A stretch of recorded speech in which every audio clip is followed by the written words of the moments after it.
Hello students, आज हम Hindi first में चैप्टर 6 की रीडिंग करेंगे जिसका नाम है अक्षरधाम।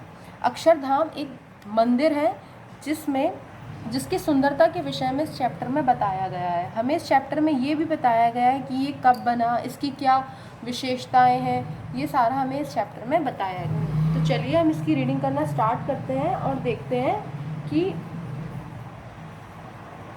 इस चैप्टर में हमें क्या सिखाया गया है। ओके, तो चलिए रीडिंग करना स्टार्ट करते हैं।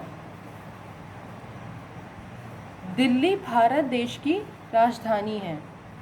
इस नगर का प्राचीन काल से ही ऐतिहासिक व राजनीतिक महत्व रहा है। दिल्ली में यमुना नदी के किनारे स्वामी नारायण अक्षरधाम मंदिर स्थित है। यहाँ आने के बाद कोई भी कुछ समय के लिए दुख चिंता भूल जाता है।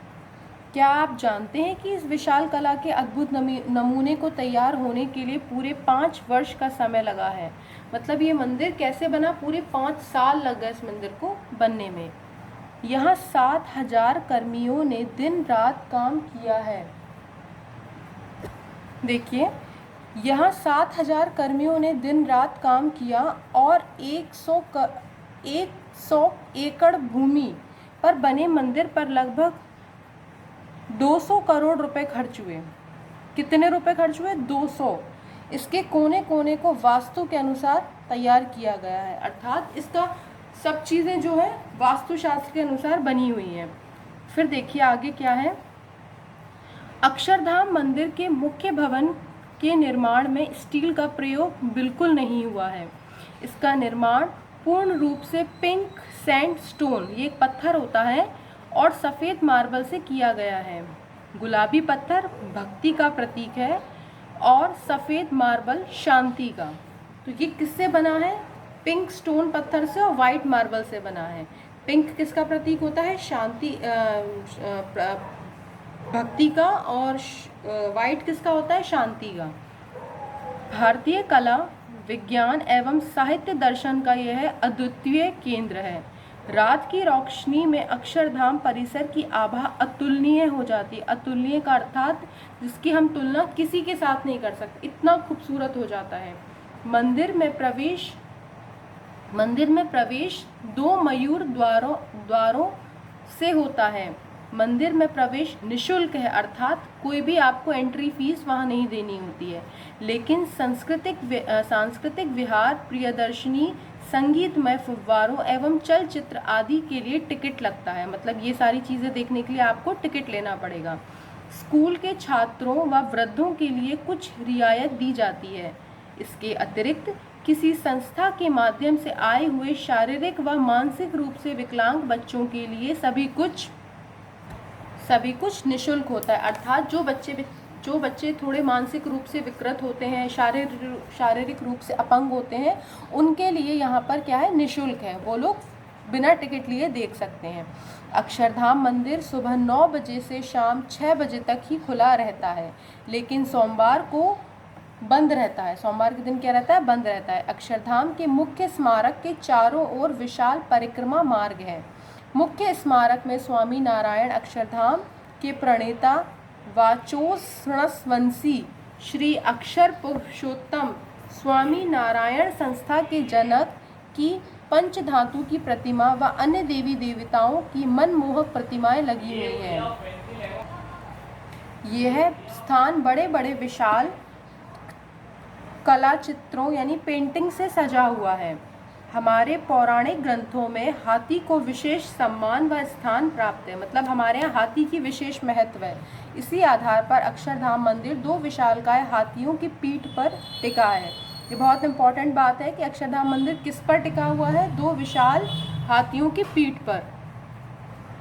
इसकी बाहरी दीवार पर हाथियों की मूर्तियाँ बनी हुई हैं। खरगोश, शेर आदि की कहानियाँ भी दीवारों पर अंकित हैं। कुल 20,000 मूर्तियाँ यहाँ दीवारों, खंभों आदि पर सुसज्जित कर रही हैं। अर्थात दीवारों पर किसकी मूर्तियाँ हैं? कितनी मूर्तियाँ हैं? 20,000 मूर्तियाँ हैं। खरगोश, शेर आदि की कहानियाँ दीवारों पर लिखी हुई हैं। यही बना है नारायण सरोवर, जिसमें 151 नदी के पवित्र जल का संगम है। यहाँ देवताओं के 108 नामों की पहचान पर 108 गौमुख बने हुए हैं। मतलब देवताओं के जितने कितने नाम होते हैं, 108 नाम होते हैं, तो वो उनकी पहचान पर 108 गौमुख बने हुए। गौमुख अर्थात गाय का सिर। अक्षरधाम में सुरक्षा की दृष्टि से मोबाइल फोन, पर्स, बैग, बोतल आदि प्रवेश द्वार पर ही रखने होते हैं। अर्थात अगर आप वहाँ जाएंगे तो ये सारी चीज़ें आपको बाहर ही छोड़नी पड़ेंगी। मंदिर में परिसर के अंदर भोजन, चाय, कॉफ़ी की दुकानें, पानी आदि जन सुविधाएं उपलब्ध हैं। मतलब ये सारी चीज़ें आपको अंदर मिल जाएंगी। प्रेमवती भोजनालय है। भोजनालय अर्थात जहाँ आप भोजन कर सकते हैं। यहाँ विशेष पारंपरिक भोजन मिलता है। अक्षरधाम में घूमने वालों को उनकी रुचि के अनुसार भी आवश्यक भोज्य पदार्थ मिल जाता है। यहाँ अपाहिज लोग व्हील चेयर पर सुविधा से मंदिर के दर्शन कर सकते हैं। अर्थात जो लोग अपंग हैं, मतलब जिनको चलने में असुविधा है, अपाहिज हैं, वो लोग क्या कर सकते हैं, व्हील चेयर के थ्रू पूरे मंदिर के दर्शन कर सकते हैं। बहुत से स्वयं सेवक इस कार्य को अपनी इच्छा से करते हैं तथा वे मंदिर के चप्पे चप्पे से अवगत होते हैं। चप्पे चप्पे से मतलब कोने कोने में उनको सब कुछ पता होता है।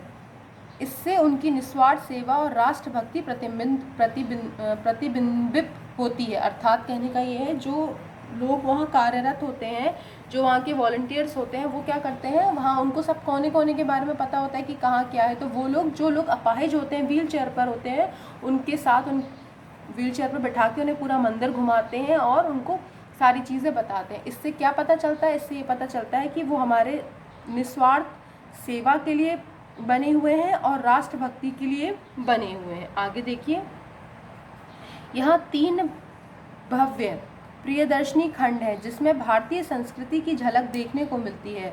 दृश्यों, शिल्पों, बोलती चलती प्रतिमाओं और आधुनिक माध्यमों के द्वारा वेद, उपनिषद, रामायण, महाभारत और सनातन धर्म के बारे में जानकारी भी मिलती है। इसके बाद IMAX थिएटर पर मल्टीमीडिया शो भी देखने लायक है।